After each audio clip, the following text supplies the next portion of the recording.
Shane, Yes, sir. can you say short song?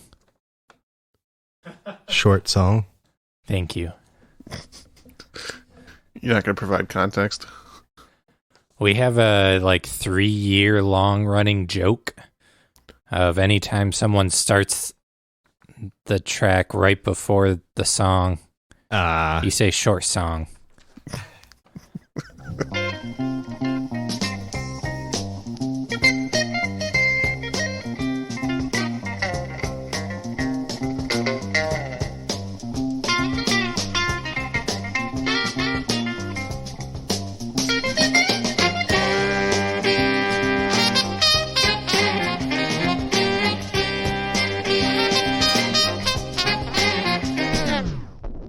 Welcome to I'd Buy That for $1, a podcast about inexpensive, common, and underappreciated records that are waiting to be rediscovered. I'm your host, Sean Hartman, lead salesman of eyeglass cleaners and eyeglass cleaning accessories at I Can See Clearly Now, Incorporated. Ooh, okay. Damn, you just wrote that? I just wrote that 5 minutes ago or less. He wrote the song I Can See Clearly Now. Yeah, and then formed the subsequent company of cleaners and The accessories. eyeglasses. Yeah. Well, I am co-host Sham Hartman, and I will tell you tonight, 3 out of the 4 co-hosts are going to tell you their real name. One is a lie. That's for you guys to figure out. Thank you for that, Sham Hartman. I am co-host Peter Cook, and I learned today that I have an evil doppelganger. Oh, Do you want to know what his name is? yes. It's Mr. Nash. What? I'm guessing no one else has seen the classic Ernest Goes to Jail, Oh my God. where he had an evil doppelganger named Mr. Nash. Felix. Oh, that was good. I'm not quite sure how it happened, but I've never seen a single Ernest movie in my entire life. Wow. Oh, you need to fix that. Is Wow. it worth it though without the nostalgia? I just can't don't say. know. I can't say because I don't think I've seen one in 25 years Yeah, myself. I never revisited that. Ernest P. Worrell. All right, well, you guys revisit first, and then let me know how it is, and I'll make my final decision then. All right, will do. All right, that's 3 co-hosts. I said there was a 4th. All right. Well, I am the guest co-host. Thanks for inviting me, guys. And I am the optometrist meteorologist extraordinaire, evil alter ego of host Sean Hartman, Shane Hartman. So there's multiple evil alter egos going on here too. Yeah. And Sean, Shane, and Sham. Yeah. This is great. This is a different vibe from normal. Well, what evil record are we going to talk about now that we've all gathered together? Well, I think the record has a different vibe from what we normally do too. Yeah, so what I brought you guys is Johnny Nash's 1968 LP called Hold Me Tight. A lot of people think of Johnny Nash, if they know of him at all, they think of him incorrectly as a one-hit wonder, sort of a gimmick for his I Can See Clearly Now. But Nash was actually a pretty well-rounded artist, and he had a lot of hits before that, including some hits off this album. People don't talk about that, so I kind of wanted to bring in something with a different sound and introduce Nash and kind of give him a little credit for bringing Jamaican music to a broader audience.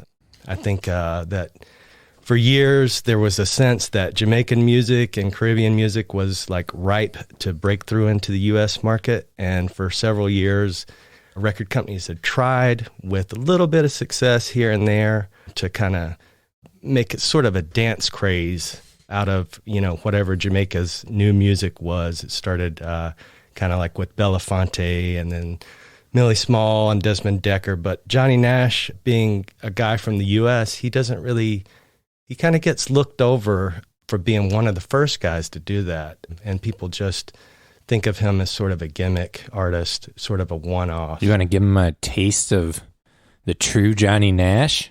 Sure. Yeah, I'd love to do that. Let's kick it off with, I think, It's hard to pick tracks off of here, but I think the first one, Hold Me Tight, is a good one to start with. It was a big hit for him. And yeah, let's check that out.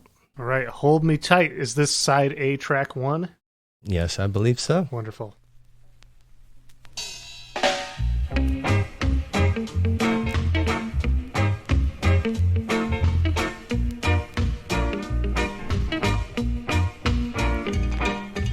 I don't want to hear it. No more fussing and a fighting, baby.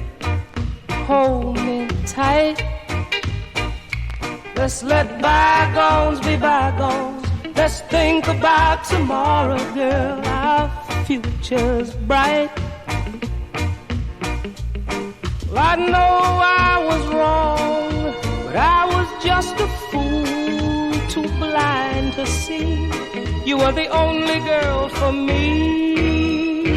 Oh, but now I see the light, and everything's gonna be alright, baby. Hold me tight. Ba ba ba ba ba ba ba ba ba ba ba ba ba ba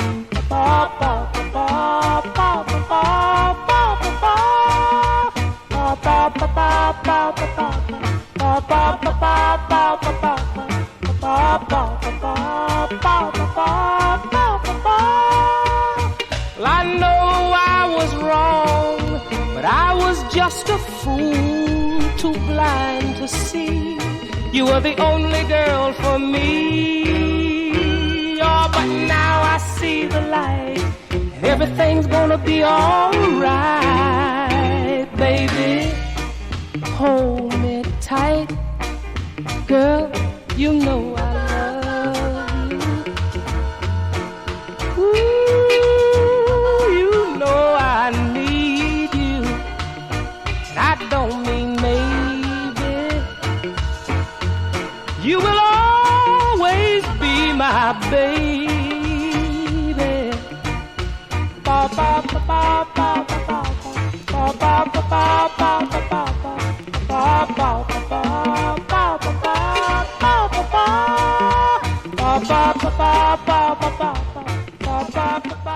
That is not at all who I thought Johnny Nash was. Seeing his records, and like, I feel like I've typically seen them in, well, really it's similar to Johnny Mathis, who we previously covered. Very similar. Very similar. Yeah, where I just wrote it off as like grandpa records. I don't have any interest in this, but I never had the slightest idea that he like did rock steady or reggae music. It's funny. Once I started researching this for this episode and listening to him, I was suddenly, it occurred to me, okay, wait, I do know this guy, because the first CD that I ever owned was a compilation, The Best of Reggae, that was put out by K-Tel. You know, it was like this budget bin reggae collection, and it had Johnny Nash's version of Stir It Up on it. And my dad bought that for me after I really liked Jimmy Cliff's version of I Can See Clearly Now that was on the radio Cool a lot when I Runnings. was 13. Yeah, because it was on the Cool Runnings soundtrack. And so I thought, I'm like, hey, I like this reggae music. And so when I got a CD player for Christmas, like a Discman, that was one of the CDs that my dad bought me, was The Best of Reggae. And there it was. I went and looked it up, and sure enough, Johnny Nash, Stir It Up. So yeah, I guess most of my music listening life, I have known Johnny Nash, but not really, because that was about as far as I went with it. How about you, Sean? Did you know much about Johnny Nash before? Johnny Nash is one of those guys that I have just kind of a passing knowledge of from, digging through the bins for years. I always, knew his hit, I Can See Clearly Now. And I remember like early on in digging into soul related music, I had just been like playing some more Johnny Nash singles and came across that song, Hold Me Tight, with Cupid on the B-side. I was like, oh, he did more reggae. And like, this is pretty good. Like, this is better than the one song I knew by him. So I think I also picked up a 45 of his version of Stir It Up and a few things here and there. So he's kind of always been someone that I had in my head, like, I should research more and figure out what the full story is with this guy. Cause I knew there was some songs I liked at the very least, but until preparing for this episode, I have not done that deep dive. So I'm excited to hear some more information that you guys have dug up. Sean, I thought as our resident reggae dub guy, you'd be, deep into this already. Yeah, you can't know everything, right? Well, that's the thing about Johnny Nash is he kind of doesn't get that credit even among rabid reggae fans, because I'll be honest, like when I was a kid, I can't remember a time when I didn't know the song I Can See Clearly Now. I mean, it's just always been there. But even as a teenager, when I was really getting into reggae and Jamaican music, I think I looked at Nash as, this guy that was doing like a typical sort of outsider take on Jamaican music. And there was some lack of authenticity, but I hadn't really heard this album yet. And what actually turned me on to it was in the late 90s, there was this Bob Marley and the Wailers, complete Wailers collection that came out. And it was like a massive, like 10 CDs, spread across like 3 different sets. And it had a bunch of stuff that Johnny Nash had produced with his manager, Danny Sims, for Bob Marley and the Wailers. And so I was like, wow, this is like so different than anything else in the Wailers catalog. So kind of got me interested, and then I sort of went backwards into Nash and started discovering, wow, this guy was really on the front end of all this stuff. So this album in particular was recorded in Kingston with one of the top house bands at that time. They were called Len Tate and the Jets. They were led by a dude, Len Tate. He was a guitarist from Trinidad who actually had a huge impact on Jamaican music. If you've ever heard Train to Scaville or Desmond Decker's 007, that's Len Tate doing a lot of the lead guitar work on there. And so he was leading the band on some of these tracks, and that's why it has that super authentic sound. It's because it was authentic, But I think... Well, that, and it was recorded at Federal Records in Kingston, right? Which is where Bob Marley and Jimmy Cliff recorded their very first singles. Mm-hmm. Yep. That band is like just one of the top bands. I don't know if you guys want to get into talking about folks that played on here, but these guys are, if you look at any classic reggae record, you'll see their names. And one of the things that was frustrating about this record is you start to try to look into who played on here, and there's not a lot of information. So you kind of have to do a little bit of digging. And I actually found out that there were at least 2 different bands on here, one being the Len Tate and the Jets band, which we heard on Hold Me Tight, and another band made up of maybe some musicians from Kingston, but also some of the top, like New York Atlantic session guys, like Bernard Purdy, Eric Gell, Richard T, Chuck Rainey, guys that you all have mentioned before on your show. Yeah, we just talked about some of those guys back on the Cheryl Lynn episode. Right. I don't know where we want to go from here. If we want to play another clip, let's run it back to where Johnny Nash comes from. Don't Look Back. Okay. Oh, no, that's just one of the songs on here. Ay. Yeah. A Temptations cover, right? Okay, let's talk a bit about Johnny Nash. He's got a really interesting trajectory. As you were saying, Jeremy, a lot of people thought of Nash, especially when this album came out, they thought of him as this like teen idol crooner type who was sort of like Johnny Mathis. In fact, his record company at the time sort of pitched him as a Johnny Mathis type of singer. So this was a bit of a left turn. He's another Johnny. Right. But he was born in Houston, Texas. He grew up in the 3rd Ward, and he grew up in a working class family. His dad was a chauffeur, And like many people, he started singing in church, was just immediately like, people were like, wow, this guy's got it. So by age 13, he was singing on a local TV show called The Matinee. And then like a few years later, I think about 3 years later, by the time he was 16, he was discovered by this guy, Arthur Godfrey. And he had a TV show that was a nationally broadcast show that was kind of like the teen idol or American Idol of that time. A lot of famous pop artists were kind of discovered through that. So then shortly after that, he signed with ABC Records. And like you said, he was pitched as sort of a Johnny Mathis type character. His recordings were pretty straight ahead pop, a lot of ballads, maybe like a little dash of jazz and R&B there, but like a lot of string arrangements, and it was pretty middle of the road pop. His first hit was actually a cover of the Doris Day song, A Very Special Love. But so I would say it's pretty important to point out his first hit was 1957 when he would have been 17 years old. Right. He was a kid. Yeah. And so he kind of continued sort of in that lane for a little bit.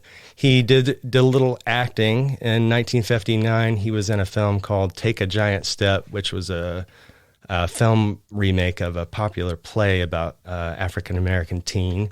And he kind of gained some traction from that.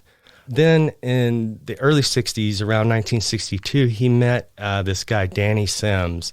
And Danny Sims is a fascinating character. He could warrant his own podcast. He had ties to like the Gambino crime family in New York, and he was a restaurant owner who was also dabbled in the entertainment business as like a promoter and a booker and a manager.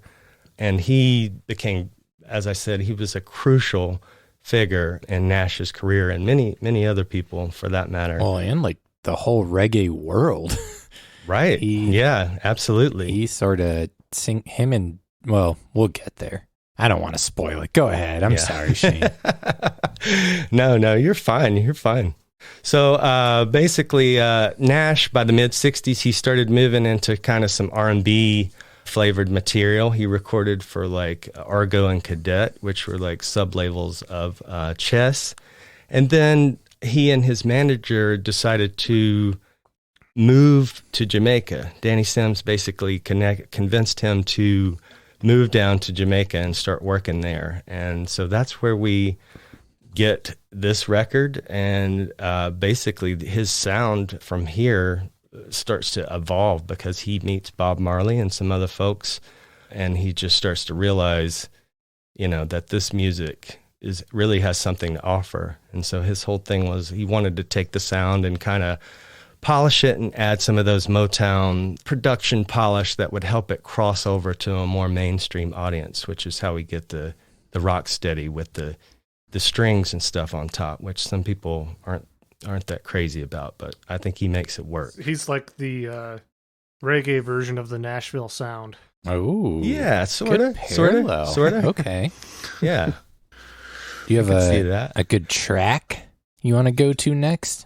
Yeah, I think the next track that I wanted to play, I want to give just a little bit of an introduction about this one because it's interesting. Nash's relationship with Bob Marley is pretty well known, but people don't realize that when he met Bob Marley, he signed the entire Wailers group, Bob Marley, Peter Tosh, Bunny Wailer, and I think even maybe Rita Marley to this production deal. So this album doesn't have any Bob Marley songs on it, which I can see clearly now. I think it has like 4 Bob Marley songs, but it does have 2 Peter Tosh songs on it. And this is one of those, and I think it's a super funky tune. I love it. It's called You Gotta Change Your Ways, and this is one of the ones with a different band, so you'll kind of get that vibe when we check it out. So this is, let's see, I have to pull the album out to look and see what track it is. Side 1, track 3. Side 1? You Gotta Change Your Ways. Oh, I'm sorry, side B, track 3. Side B, track 3.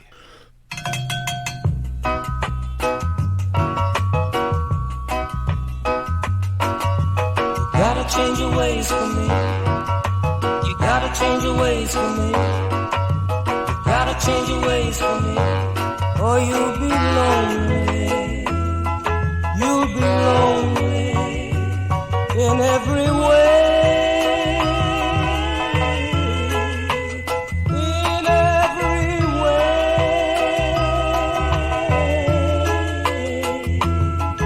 I gave you my heart, but you wanted my soul. Gave you my heart, but you wanted my soul. You gotta change your ways for me. You gotta change your ways for me. You gotta change your ways for me, or you'll be lonely. You'll be lonely in every way. In every way.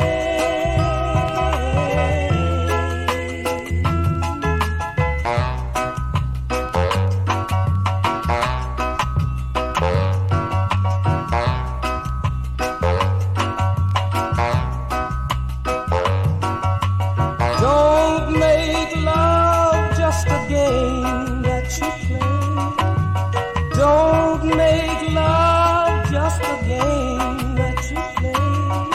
Oh, you gotta change your ways for me. You gotta change your ways for me. You gotta change your ways for me, or you'll be lonely. You'll be lonely in every way. In every way.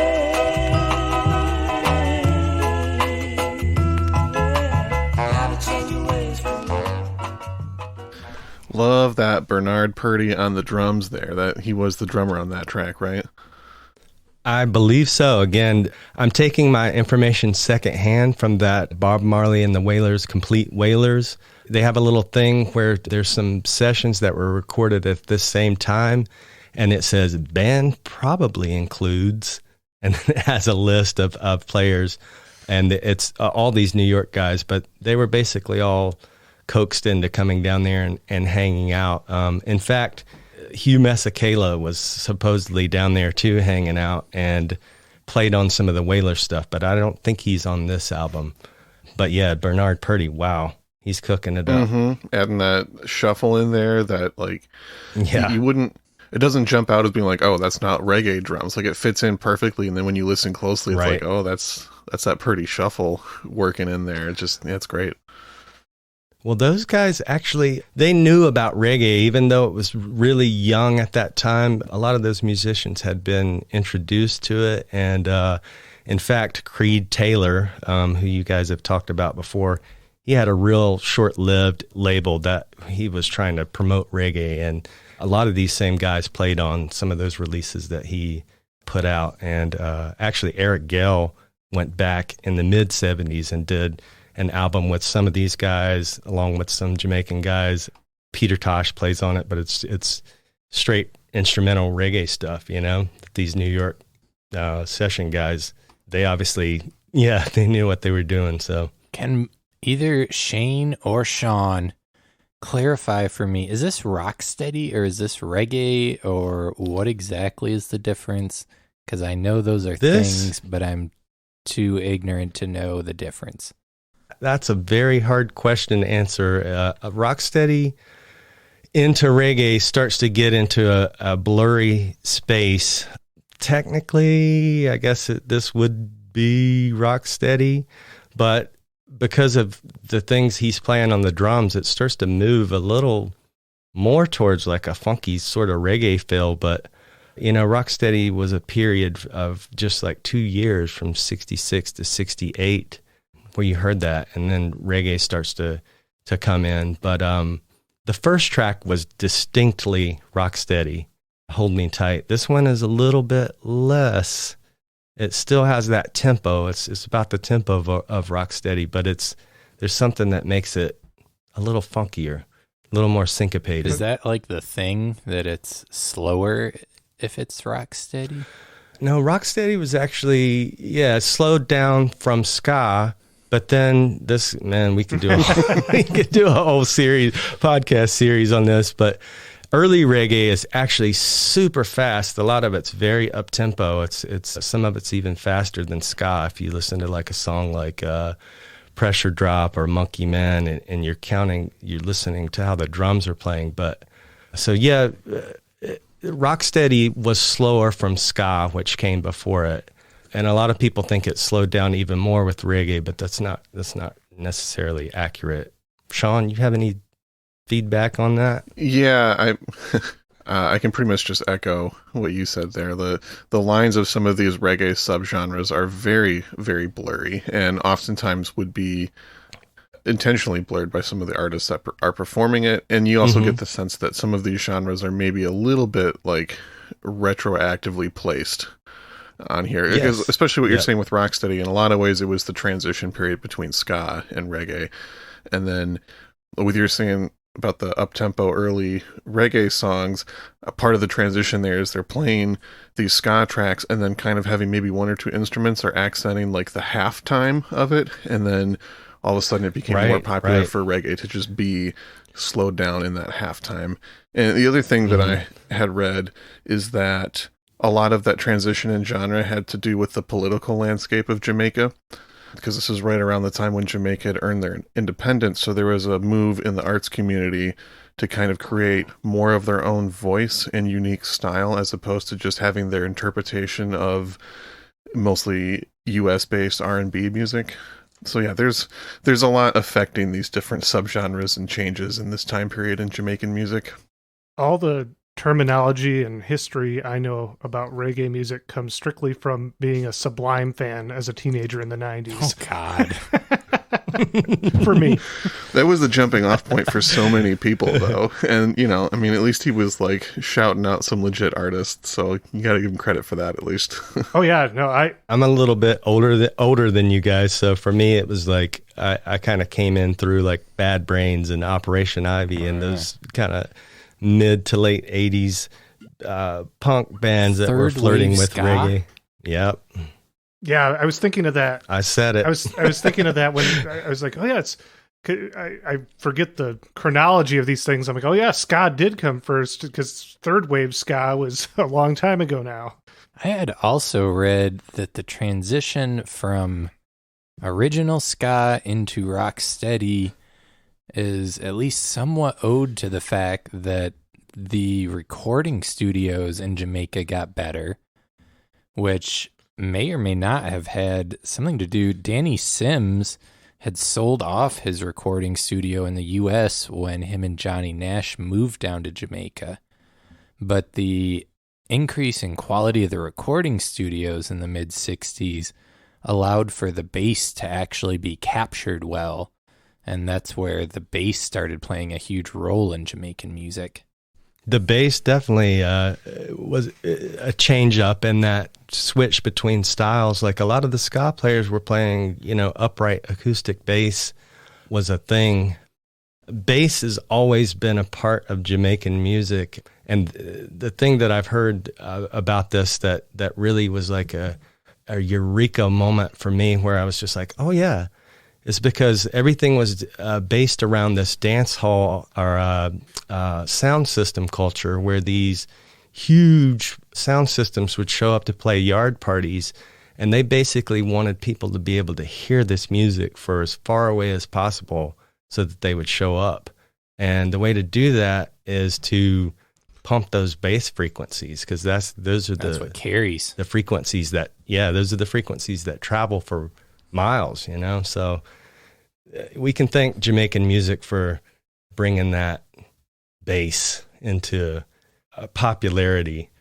I don't know if that had anything to do with the transition. I mean, I've heard all sorts of different stories about it was really hot that summer, and so everything slowed down. That's like one theory that people always go back to, is the summer of '66 was super hot, and so everything slowed down. People didn't want to dance fast. I don't know if that's true. I think, music just evolves. So yeah, I think people started, smoking more grass and just everything slowed down. quite possible. It all was adding a little bit here and there. And I think there's also a lot of parallels in the early stages of hip hop and the early stages of reggae, in that, like you were saying, a lot of these early reggae hits are because they're being produced strictly for the sound systems and street culture as opposed to radio airplay. So absolutely, things like the bass line and the level of bass were super important, and having those thick bass lines just work so much better on slower songs. I was actually just reading about the classic Jamaican remix artist King Tubby, and part of what is attributed to his rise in fame is that he was a radio operator and could set up his sound systems to separate the bass so it's not playing out of the same speaker, and also have the maximum amount of bass on the tracks that he was making without making the needle skip. So because he had like just a little bit louder bass than everybody else, he was able to rise up. So yeah, like the bass and the street volume are huge to the birth of these genres and the movement. I didn't even think about that aspect of, these would have been on vinyl records, and bass has to be treated just so, or else the needle's going to jump out of the groove. Yep. Interesting. Found a way to make it work. And I've taken us on a dead end. We went way down a rabbit hole there, boys. Yeah. Too esoteric. It's easy to do that when you start talking about reggae, because it's such a crazy thing that such a tiny island could produce this music that has really worldwide culture impacted the world. Yeah. And that's kind of why I wanted to talk about this Johnny Nash album too, because I really think it was on the forefront of bringing that sound to people outside of Jamaica. Yeah, and the UK. He gets a little, he gets a little bit of credit, but he really should get more credit, I think. Yeah, he was the first song you played, "Hold Me Tight," was the first reggae song to hit the American charts, I read. Right. Yeah. You know, there was My Boy Lollipop before that, which was a ska tune, Millie Small, produced by or arranged by Ernest Ranglin, famous guitar player. But I think because Israelites by Desmond Decker came out like a year later, maybe later the same year as Hold Me Tight. But I don't think it registered with people that Hold Me Tight was a rocksteady song, you know? It had the strings, and, you know, this was before Trojan Records started putting strings on reggae records and stuff, and I think he just gets dismissed unfairly. Also, a lot of rocksteady and everything was hugely influenced by U.S. soul music, so it would make it makes a lot of sense to have a U.S. soul artist come through and help bridge that gap from a different starting point, you know? Absolutely, yeah. The other thing I think is interesting with this record, there's actually a 4-year gap between this being released and his record before this. His first LP was 58, and he was putting out a record every year over the next 6 years. So, like, you can tell, like, he didn't just drop a reggae record to see if it worked. He moved to Jamaica and, like, learned about the culture and made connections, and then made this record. Lived there for years. Yeah, exactly. Right. I think in the mid 60s, you know, he started to make a bit of a turn that was towards more soulful music. You know, he was kind of dipping more into that R&B stuff with his sides that were done for Cadet and Argo, which were released as singles, but then later put on an album after he became a huge megastar. They're like, here's this album. But one thing that I read was that when he was in Jamaica and he started really connecting with the music scene there and the musicians, he started to reconnect with his own working class roots, and that kind of took him to a different place as an artist. And I think it shows on this album, because it's good and it's soulful, and you really hear the voice that is something special. Agreed. Give him another special track, Shane. Yeah, let's hear something. Okay, let's see. All right, I would like to take this in a sort of different direction for this one. And actually, when Jeremy and I were emailing about this, and I told him the tracks that I had selected, he was happy that I selected this one, and I was glad that he was happy, because it's the only non-reggae rocksteady track on here, and it's actually just kind of a straight 6/8 soul ballad Oh, is this People in Love? Yes, People in Love. Man, the voice on here, if you want to know why this guy is a star, this song will just show it to you because his voice is just gorgeous. So let's check that one out. Looks like side A, track 4. There you go.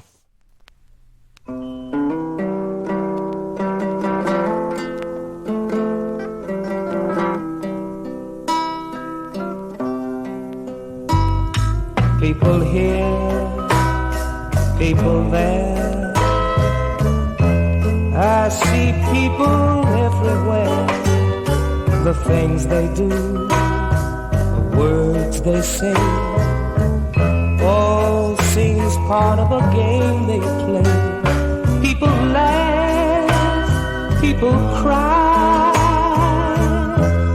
they cheat and they lie, but love is the best thing.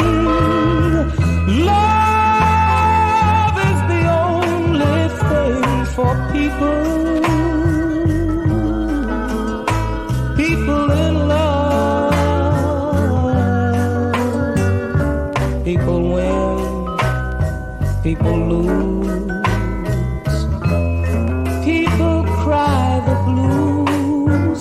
They work hard and have fun, but they need love when day is done. Yes, love is the best thing.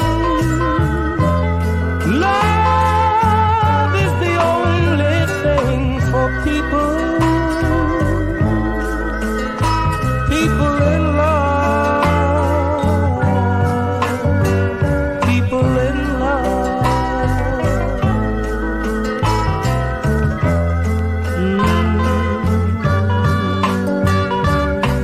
Love is the best thing. Love is the only thing for people. People in love. People in love.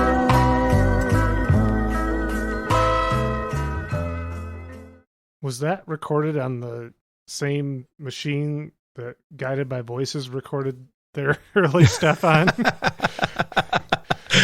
A little wobbly.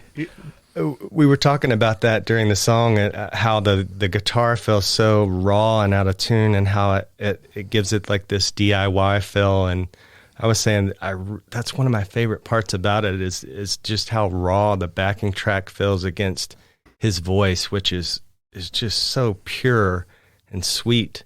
And one of the things I wanted to mention about this one is if you guys are familiar with any of the Bob Marley and the Wailers ballads with Bob taking lead, there's a song called Chances Are. Oh, I love And that I think song. it's one of Yeah. his best vocal performances, and this has a really similar feel.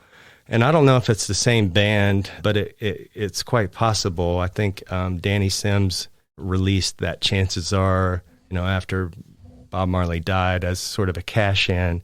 But there's some really good stuff on that record, and that's what this tune really reminds me of, that with that sort of raw backing track. Yeah, it's very jangly and almost home recorded, the way it just like blips in with little things. But yeah, like you said, I think it really provides contrast to like how amazing his voice is. That his voice is perfect. Yeah, like when it's against strings and everything sounds right. And I feel like this almost accentuates it more and makes you like more aware of how good his voice is. It kind of sounded like he was singing over a rusty old music box. Yeah. Yes. I was trying to think of like somebody to compare his voice to, and I couldn't think of anybody. His voice is kind of hard to describe. It's sort of in the same range as like Ronald Isley, but it has such a different smooth texture. Everything just feels effortless. It made me think of the guy, Jonathan Edwards, that you guys just recently did an episode on, just smooth and effortless his singing is. And that's kind of what Nash reminds me of a little bit. I mean, he got all those comparisons to Johnny Mathis, and I think that still makes sense here. And this is like, it's what Johnny Mathis would have sounded like if he'd have like gone and made some real raw record around this time period. But, you know. He should have. Yeah, that would have been amazing. Yeah, I definitely wanted to get that tune into the mix because, like I said, it's different than the other tracks on there, and it really just showcases his power as just a vocalist. Yeah, there's a lot of great tunes on here. I don't know. I thought I'd mention a few. There are some tie-ins with maybe other episodes that you guys have done. I think Peter mentioned "Don't Look Back." That was a song that was made famous by the Temptations, and it was also covered by Peter Tosh twice during his career. He does a cover of "Groovin'" by the Young Rascals, or the Rascals. "Lovey Dovey," which was recorded by the Coasters and also by Otis and Carla Thomas. And then famously Sam Cooke's "Cupid," which was, I think, maybe the B-side to "Hold Me Tight." Yeah, it was.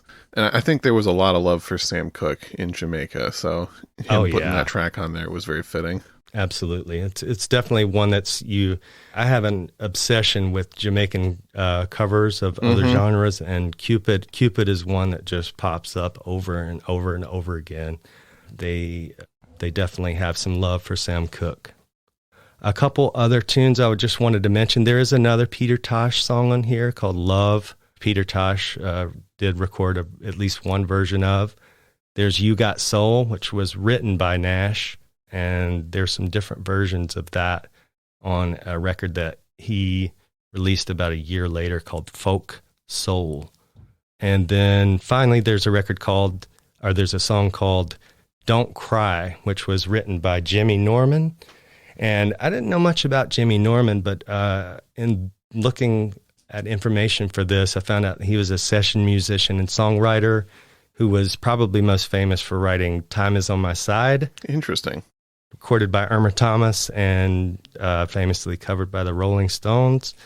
And he was also, and this was the part that really tripped me out, he was a vocalist on "Harlem River Drive," which was a kind of a cult classic experiment that combined like Latin, soul, and jazz. I think Eddie Palmieri was like kind of the lead force in that, but Jimmy Norman was the guy that came in and sang on that. So that was kind of a cool little factoid that I found out when I was researching this. So, Sean, did you put together a Spotify playlist for this episode?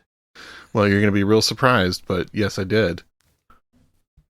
Do you want to tell us what's There's on it? There's a bunch of good tracks on it.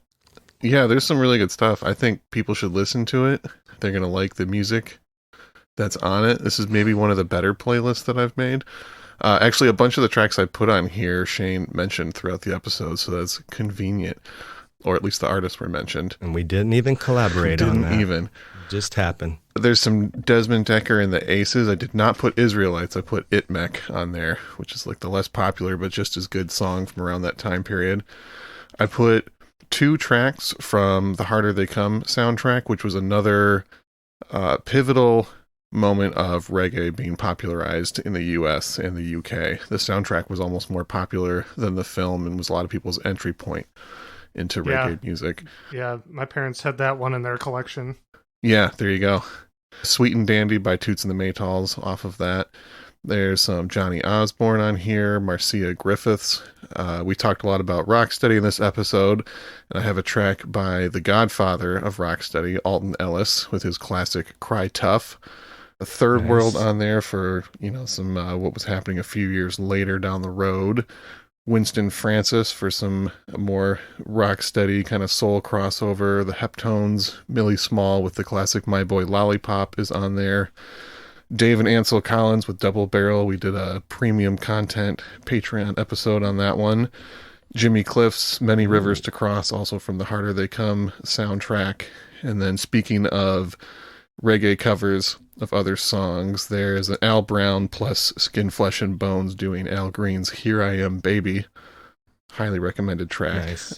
Johnny Mathis is on there from Love is Blue, which I believe was a 1968 album as well. You can find all this and more on Spotify. Just search I'd Buy That Podcast, all one word, to find this and every other playlist that we make to accompany the episodes.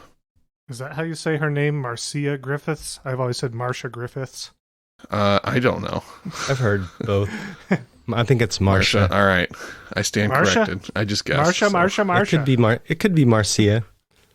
Well, this has been a micro segment of For the Record with Peter Cook. Right here, right now. I don't have to come back to it later. I'm sure somebody will tell us if we got it wrong or right. It's also pronounced Johanni Nash. Oh my gosh, Peter. Oh my Lord. Well, Shane, how about do you have anything that you would like to plug while you're here? Yeah, I have a few things. First, I want to give a shout out to my buddy, John Gregory, a.k.a. Juan Huevos, for giving me some technical assistance on my recording here. John he's got a couple podcasts on here you can check out wherever you check out podcasts, Lurk Mode and Coronatos. And he does a podcast production for Sparse Mansion Media. I play bass with a couple bands, one band called Dynamite Brothers, another called The Old Ceremony. You can find us on the internets, including Facebook, places like that. I have a Instagram account. If you dig album art, particularly Caribbean stuff like I do, that's pretty much all I post there. It's occasionally I'll have reviews, but you can check me out there. I'm Swangin2, SWANGIN, the number 2. And yeah, that's about it. So you're the one who left the review on this album on Discogs. Yeah, that's me.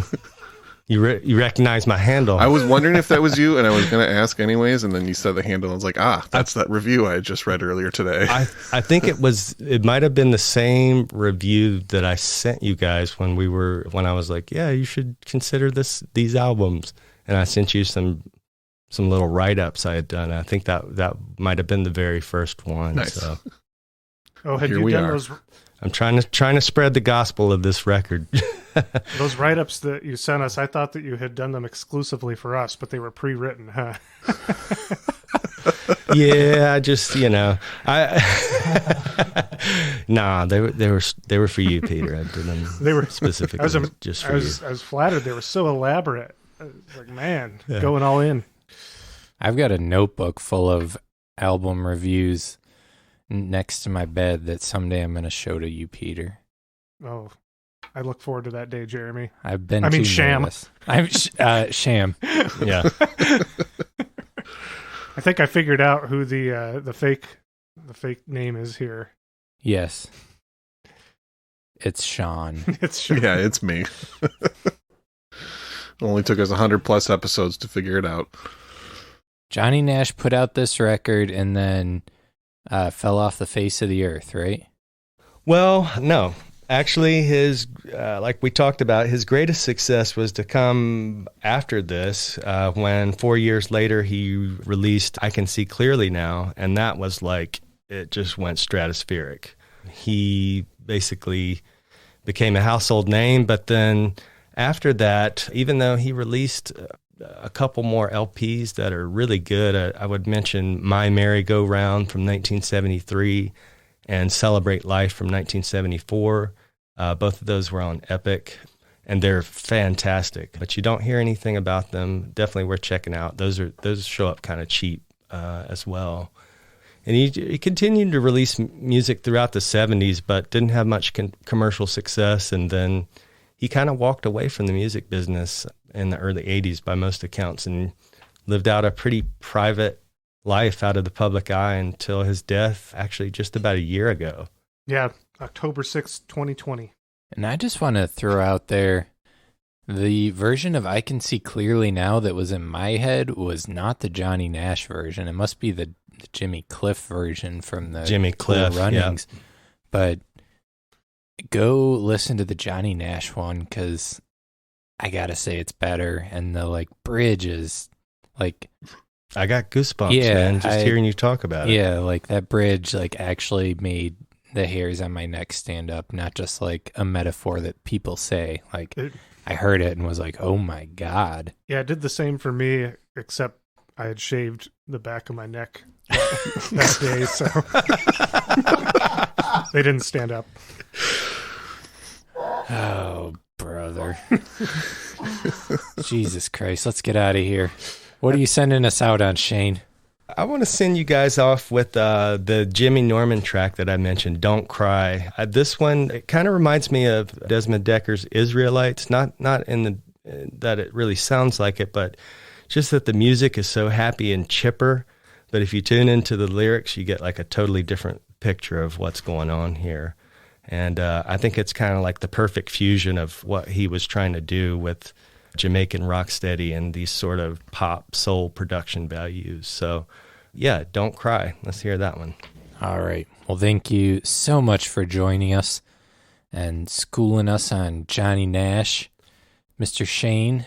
The pleasure was mine. I believe you are a real person. I don't think I mentioned this on the episode, but when Shane first sent a message to us, I just assumed that it was Sean doing some kind of weird joke or perhaps trying to like get undue influence by making like fake Facebook characters to like all these fans keep recommending more reggae on the podcast. Very guys. thinly veiled.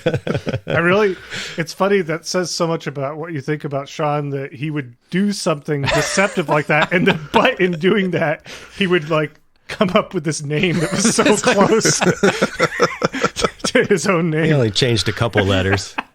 Yeah, it's because I don't believe Sean is a deceptive person, so he wouldn't be very skilled at it. See? There you go.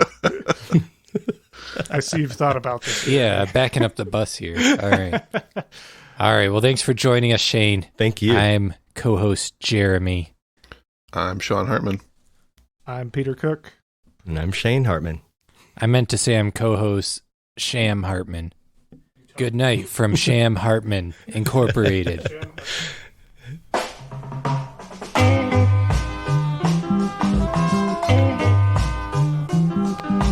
Don't cry, my little baby, don't cry.